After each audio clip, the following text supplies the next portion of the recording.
The terror on Fear Street continues, only this time we visit a familiar camp setting. Set in the late 1970s, this time all the campers and counselors alike are at the mercy of the Witch of Fear Street's wrath as we uncover more of the mythology and add to the body count. All right, everyone, welcome back to Clubhouse Movies Podcast. I'm your host, Mark Rubalcaba, film enthusiast and pizza maker, joined by Mr. Abel Panetta, enjoyer of oxygen and... movies. Movies. Yeah. Yeah, and apparently there's other things in there you're whiffing pretty hard. Yeah. But anyway, today we are reviewing Fear Street Part 2, 1978. Ooh. Oh, man, it was Fear Street. I thought we were watching Jason. No, that doesn't fit. Yeah, it doesn't fit. Okay, it's okay. You should just do the one. Do it. All right. Hang on. yeah, that guy. Jason, Jesus. He never stays in the window. Nor the water. Yeah. It's the dead of summer in 1978, and camp is in full swing for this batch of unfortunate campers. The Witch of Shadyside has written down her name to cast an even darker shadow over this town. Who will be lucky enough to keep a steady head on their shoulders? I liked this movie. I liked it better than the first one. Really? Definitely. I didn't. I'm just going to say that. I thought that this should have been a Friday the 13th movie. If not, it was probably the best. Best Jason redo I've ever seen. Yeah, exactly. Because to me, a lot of the Friday the 13th movies are the same movie, just made. They are. Like the original ones. They're just for the times. Like 1, 2, 3, and 4. Not even for the times. They're for the money. Oh, like, which you have to be for the times. You want to make the money. But yeah, this one takes place in a as opposed to the 90s. They're telling the story of what happened. Yeah, we're peeling back the layers of this onion because the more we watch. Yeah, so the kids from the first one, they go to find one of the survivors of the 1970 incident who dealt with Baghead Jason. Yeah. which is Potato Sack Jason. But yeah, the original Jason wore dressed just like that pretty much. But much better characterization, I think, than any of the Jason movies. Yeah, and he was way more visceral, man. Holy crap. Because you got to see who he was before not only that, but to me, I felt bad for him. Yeah, because he was a good kid. He seemed like a normal dude. Well, no, he was a goody two-shoes, apparently. And then going back to some of the callbacks, Tommy was actually the name. He's the name of the who becomes Jason. Oh, right. But in Jason mythology, yes, Tommy is Jason's arch nemesis. Yeah. So they flip it. Didn't even freaking see that. Tommy Jarvis was Corey Feldman in the original, and he fought him over the course of 3 movies. Damn, Corey Feldman. Yeah, that's why he was only in one of the 3 movies, technically. But I mean, yeah, it was good. And I guess the reason I didn't like it as much was because I'm not a fan of the Jason movies. Although I am a fan of slasher movies, which this was like a total nod to all the slashers. It was unapologetic about it. It just, if you like slashers, I mean, watch this one. Yeah, it is super, slashers are super simple. But I think like another movie we reviewed recently, this got all the slashers and then put together the best parts of them. Yeah, totally agree. And a lot of like obscure references. But I was also thinking about watching this. Like, was or will be summer camp ever really a thing? Like, I don't know. I only see these things in movies, man. TV. I mean, I went to a day camp once in elementary school. But like it got old after a day. Yeah, like I did a camp in also elementary school where I went to Catalina Island for a weekend. Yeah. And that was it. I know, right? I don't know. I don't even think the next few years down that they did it again. I know. That's why I even Googled like the camp I went to. I'm like, is that still a thing? Like, did they just tear it down and build a mall there? Yeah. It's like the Tejon Twin Pines Mall now. Yeah. I've been there. It's in, really? Yeah, it's in near La Puente. Really? Yeah. Dude, I had no idea it was so local to us. Off topic. But I was in La Puente once, and there was went to TGI Fridays, and there was a a made up DeLorean parked in the front. Freaking way. That's so damn cool. And I'm like, oh my God, I totally didn't notice that. And some like dweeb was like, oh, you didn't notice the cool DeLorean? And then behind him was another one. I'm like, did you notice that one? He turned around and was like, oh, man. Freaking douchebag. Seriously. It turns out that was like the 15th or 20th anniversary of the thing. And they filmed it there at that mall. Oh. And it totally looked like that. And you just happened to be there? On my Facebook. I think like Probably, I put dude. a picture of me in the DeLorean. You did? Yeah. Yeah. They had every I do recall that. They had every DeLorean there. And even like future DeLoreans that they made up, like if you went further in the future, so it was pretty awesome. So further back to the future. Let's put the record scratch back on. All right, back to the slasher movie we were talking about. Back to breaking news. Yeah, hot pants galore, right? What's up with that? Even the guys wearing hot pants, man. Hot pants on dudes. It's like everybody. It's like hot pants season, man. Okay, so this one here, it started with another reason why I like this one better. Okay. The kids were only douchey for like the first 5 minutes, but they were super douchey. They were trying to set that girl's arm on fire. Yeah, I saw that. I was like, come on, it's like burn the witch, burn the witch. Yeah, I'm like, I hope you die. Wait a minute, she did. Yeah, yeah, technically, but here's the thing though, like. They just thought they could get away with like burning a girl. Yeah, man. You know what? That might have been a reference to It, because remember they had a knife and they tried to write Fat Boy or something in the guy's stomach. Holy crap, they did! And right before they started doing all the like where it got really gross, they stopped. Somebody jumped in, but he still has like a happy face or something. Yeah, I don't know what happened, but yes, then the story picked up pretty quickly. But to me, this should have been like a Friday the 13th movie, but it hit the ground running. Yeah, man. And it uncovered a lot of what's going on. You know, we still don't know who's causing everything. Yeah, exactly. But you know what else is funny? The first shot of this episode, going back to something we just talked about, was just me or was that woman's apartment, like Doc Brown's? With all the clocks? Dude, I saw it and I was like, well, what is happening here? Yeah, I'm like, why are they referencing Back to the Future during the 80s? Maybe they intended that to be the 80s. I don't know. But very Friday the 13th, very weird Back to the Future callback there. Yeah. If it was meant to be there. It had to have been, right? It was in your face. Like a clock goes off and the camera is right over them. It's like, it had to be. It had to be. So what sets off this bit is if you remember the 1994 Fear Street, there was the girl who was singing the old tunes while slashing people. Yeah. Her mom was the camp counselor. Well, she was a camp nurse. Camp nurse, you're right. Yeah.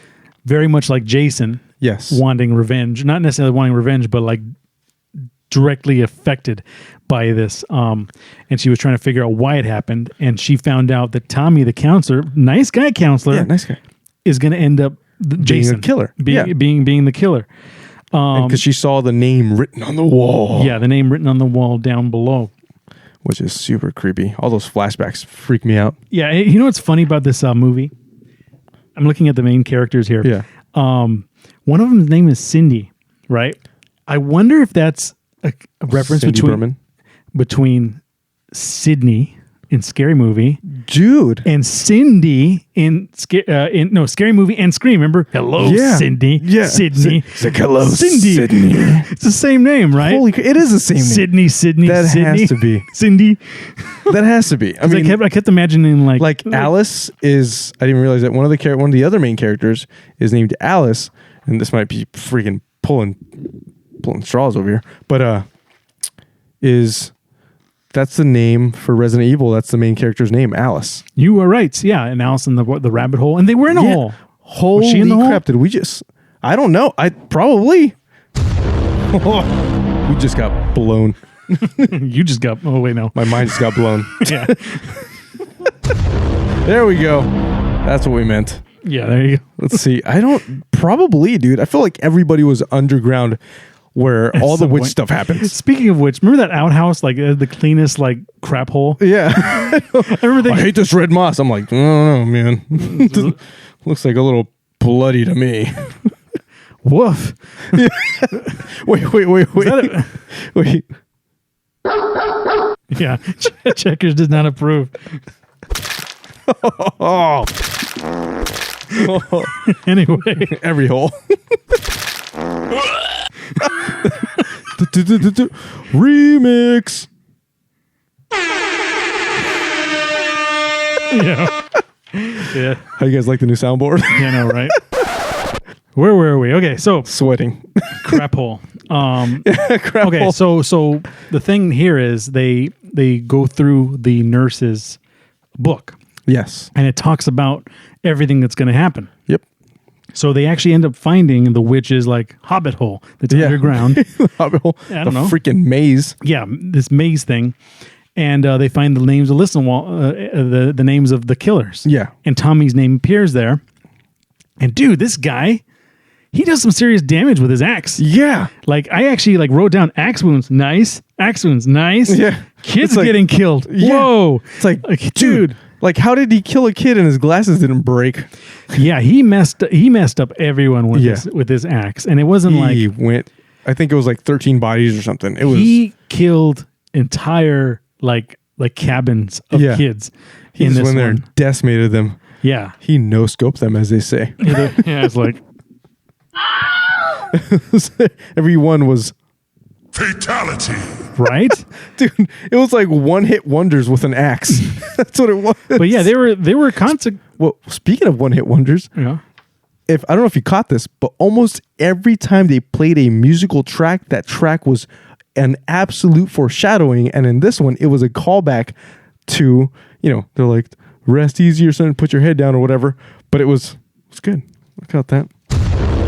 Ooh, I did catch a lot of there's a lot of foreshadowing. Yeah, Jason musical cues, and I think I swear I heard a bunch of. Yeah, I was like, am I going nuts? Because the sound, whoever the hell did the sounds movie sucked, because when it would play the music was super loud. And I'm like, put the freaking volume down. Mm-hmm. And then when it would play the audio, like people talking, just dialogue, I'm like, what are they saying? You know what? Subtitles. Yeah, it was a simple story. Yeah. But the other thing was when they went underground, they actually found like a heart. Yeah. And the heart was like crapping out like boogeymen. It was, yeah. So, yeah, it was weird. It was just gross. It was like a beating heart on the ground. Though, I wonder if this was a reference to Jason Goes to Hell. I've never seen that one. Jason Goes to Hell. What happened was at the very beginning of this movie, they have a girl and she lures Jason into the woods, right? Okay. And she went like naked. She took a shower and then Jason chased her, right? Like he always does, right? Yeah. But this time the SWAT team came out and like a whole bunch of them came out and shot him the hell up, Oh, man. right? Swiss cheese. And then they shot him with a grenade at the end. Oh. And he exploded and he had a heart and the heart was always beating. And it looked just like that, but like just a slightly bigger, like a big melon heart. Man, I would doubt this was a nod to it. I mean, Yeah. this whole movie But it felt was like an homage to hypnotic. him. It was hypnotic, Yeah. right? And then what happened was if you eat the heart, you become him. What? Yeah. So Well, in this movie, if you touch the heart, you see everything the witch saw. yeah, exactly. And other people were becoming the killer. So and then one after another, people would, because Jason's body is supposed to be immortal, right? Yep. So he needs to find a relative to eat his heart or get into him so he can be officially reborn. Holy crap, that's weird. Yeah. Did not know that. You know what? I liked Jason Goes to Hell, and I'm going to go on the record. A lot of people don't like it. Wait. Yeah. I gotta watch it then. A lot of people don't like it because it was added a bunch of mythology late in the game. Yeah. But it was the first Jason movie I saw. So imagine thinking like, oh, like This what, is it. Yeah, what what happens in these these weird movies? Oh my God, they're eating his heart. I thought they did that in like all the movies. Yeah, I didn't You're realize. like, what a freaking trip is this? So if I were ever commissioned to make like a Jason movie, like there's going to be some Creighton Duke action, and they're talking. And you know what else is funny? Yeah. They were also filming Army of Darkness at the same time they were doing that. And Wait, this movie? No, I'm talking about Jason now. Oh, okay. I was like, Army of Darkness is like 91, right? But the Necronomicon makes a brief appearance.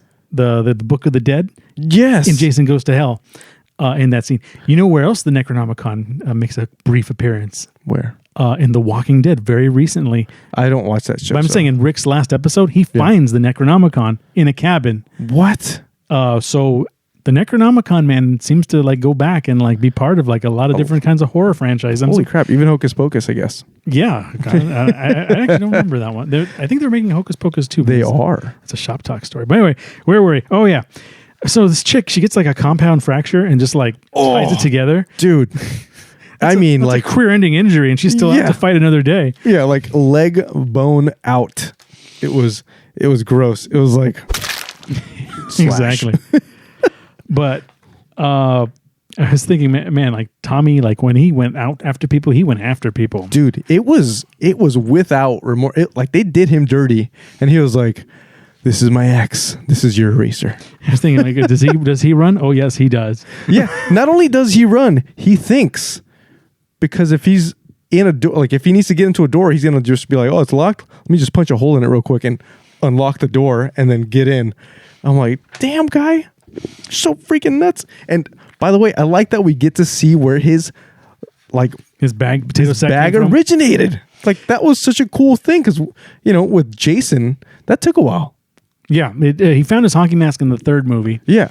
But he just happened to be in the second movie with the potato sack. But the potato sack never looked cool. No, in this movie, it looked super cool. It looked scary, yeah. And the reason it sticks to his face is because one of the girls I don't even know which character it was, but anyway, she was about to get slashed, and she ends up fighting him off and jumping on his back. And then she gets the freaking like a potato sack because they're in this pantry, starts pulling it tight, and the reason it stuck to his face is because his face is just covered in blood, so it's like adhered with blood. Oh, nice. It's like, oh, I didn't catch that. Good catch. Yeah, man. Love that thing. I may have not been a huge fan of the movie, but I love origin stories of stuff. That was cool. You like the mythology beginning. Yeah. So they found the hand, they returned the hand, but they lost the bone. So there's a lot of stuff that they called back to from the first one. Yep. And they have to, because this is a trilogy, as you will see soon. Yeah, it's the sophomore version of it. But at the end, everyone pretty much dies, I think, except for maybe one of the girls. Yeah. But the one of the counselor died. Yeah, man. They got wrecked. Except the only one that survived, I think, was the sheriff.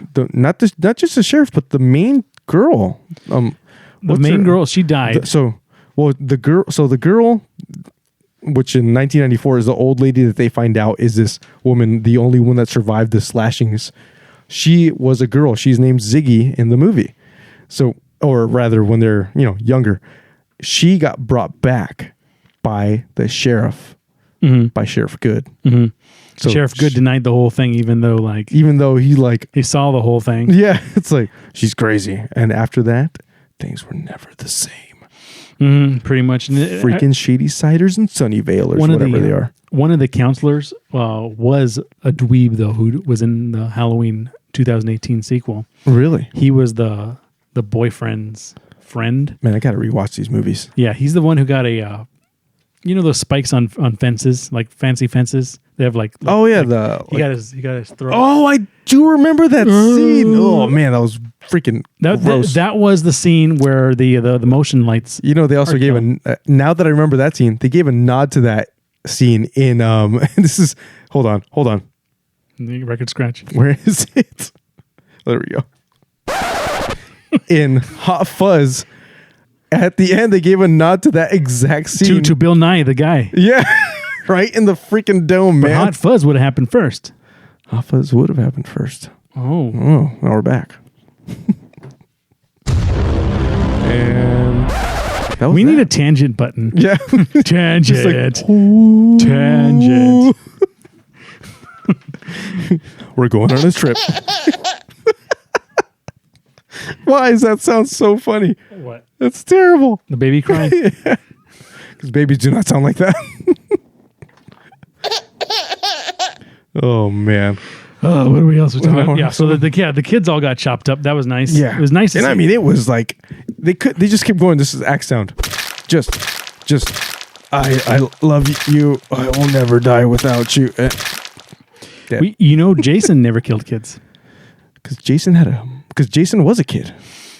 Yeah, you're right. Yeah, but that he's probably one of the only major boogeymen who never killed kids. Yeah, because Freddy Krueger's whole deal is like, I'm gonna take your kids. Freddy Krueger was a child molester. Yeah, and he got burned alive. Yeah, because for being a child molester, douche. Yeah, man. That's to that guy. Yeah, Boca. I was gonna say that.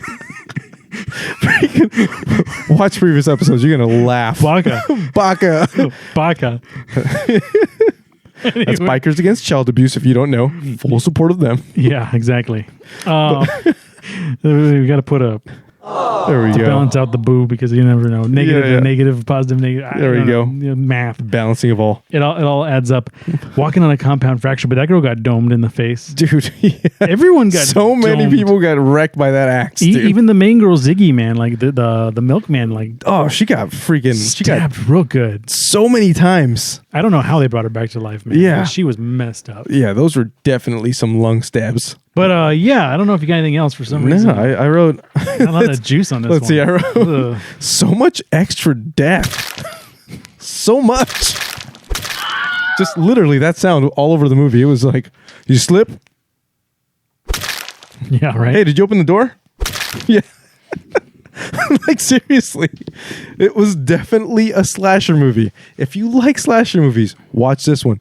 Don't even watch the other one. Just watch a slasher movie if you want a slasher movie, because it can totally stand by itself. Yeah, I'm just trying to think here. Who there about the other characters? Like, I know that there was like the girl that they locked in the bathroom.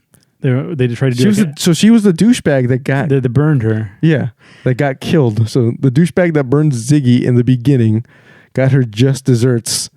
She got slashed right in the face. Chop chop.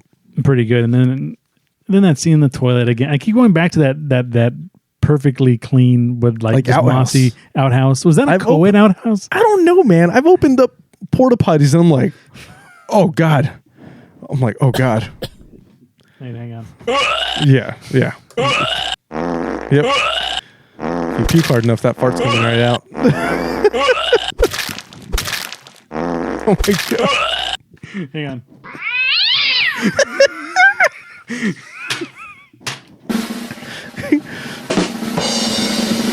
That's good. Oh man. I think we're back. So, I mean, I don't know about you, but I'm ready for some letter grades on this one. How about you, man? All right, I'll go first here.